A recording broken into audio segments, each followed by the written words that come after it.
So we're continuing congressional reconstruction. The Confederate States move forward with Johnson's plan, and by 1865, late 1865, early 1866, things are on their way to being reconstructed. But they're not fast. Republicans, these radical Republicans, even some of the non-radical Republicans, are angry about the lack of changes in the new states. And a lot of people start to view Andrew Johnson as a friend and a champion of the South, and that's not what we're here for. They just caused us 4 years of misery, all these deaths, bloodshed. We lost brothers, fathers, uncles, and now you want to just be their friend? It's not great. People aren't happy. So by December of 1865, most of the elected Southerners are former Confederate leaders. All of the men who seceded are now still in charge of the government. So what is the point, right? Republicans are upset about this. A lot of people are upset about this. The vice president of the Confederacy, 4 Confederate generals, 5 Confederate colonels, 6 Confederate cabinet officers, and 58 members of the Confederate Congress are back in office. Is anything really going to change? We've just given the same men their jobs back, and all this after they fought. So the Republicans really feel like presidential reconstruction is not it, and they want the Congress to take over. And that goes a couple different ways.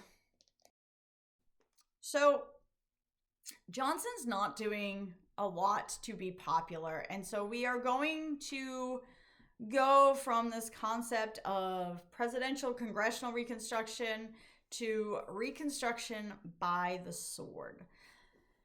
Johnson was known for using the veto. He uses it extensively during this post-Civil War era in terms of getting things done or not getting things done. And Johnson runs for president in 1866. He is not popular, but he does win. Things are still really contentious. He's not popular, but he wins. But the Republicans are not happy about this. And the Republicans split here into radical Republicans and moderate Republicans. The radical Republicans are led by our old friend Charles Sumner, who's back from his caning finally, and Thaddeus Stevens. And they would like to change the South using federal power. They want to use the government to reconstruct the South and keep the South out of the Union as long as possible until the Republicans can get in there, make the changes, reconstruct the South into a more acceptable place to be part of the Union. The moderate Republicans are a lot more sympathetic to the states' rights, and they don't want to abridge citizens' rights, and they want to help keep the federal government away from regular citizens' lives, right? This was the problem in the first place. If the federal government had just stayed out, we wouldn't be at war. So we are going to split that, and we're going to decide. And in 1867, the Reconstruction Act is up and passes through Congress. And this is Reconstruction by the sword after being voted into by Congress. And the Reconstruction Act is going to divide the South into 5 military districts. Each of those districts will be under the command of a general that has been appointed by the government. 20,000 Union troops are going to be sent to these districts to enforce federal power. And riding on Johnson's idea, they are going to they're going to temporarily disenfranchise tens of thousands of former Confederates. But there's always a way around this stuff. There's oaths and everything you can take.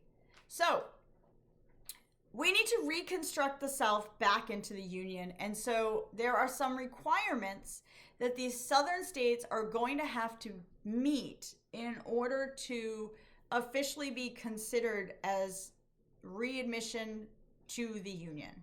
So number 1, every state has to ratify the 14th Amendment. The 13th Amendment freed all of enslaved people. The 14th Amendment tells us what a citizen is. It tells us that every person born on United States soil, even today in 2025, any person born on United States soil is a citizen and cannot be denied due process. You cannot take that away from somebody. You cannot decide that they are not a citizen, that they don't have the right to go to a trial, that they don't have the right to due process. It is in the Constitution. It is birthright citizenship. Every southern state has to ratify that.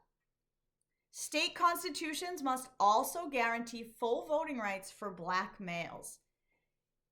We don't have the 15th Amendment quite yet, but it's getting there.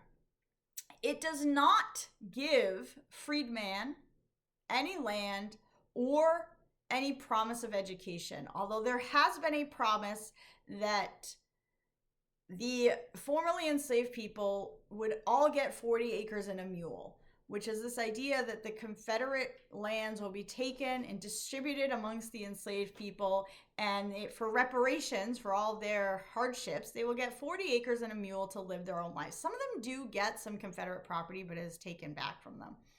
So this is all in the Reconstruction Act. They have to ratify the 14th Amendment. They have to guarantee full voting rights for black males. And essentially, you just have to accept that black people are here, right? And that they are supposed to be equal to you. The act is passed through Congress because the radicals fear that the Southern constitutions can be amended after readmittance and take the vote away from black men again if they don't do something. So the Reconstruction Act is passed and then passed in 1869. It is ratified in 1870. I think that was the 15th Amendment, because we don't really ratify acts. I'll assume the 15th Amendment was ratified in 1870. That's, sometimes these things get confusing when you've been working all day. But the 15th Amendment, which gives full voting rights to black males, is passed in 1850. And by 1870, my gosh. By 1870, all states have been readmitted into the Union, and federal troops are removed when the Republican governments in the South are back in power. And as you might imagine, as soon as the troops leave, the South returns to a white Democratic government, and blacks are denied the right to vote. And by 1877, all the troops have been removed, and there is a deal between Rutherford B. Hayes and Samuel Tilden during the presidential election.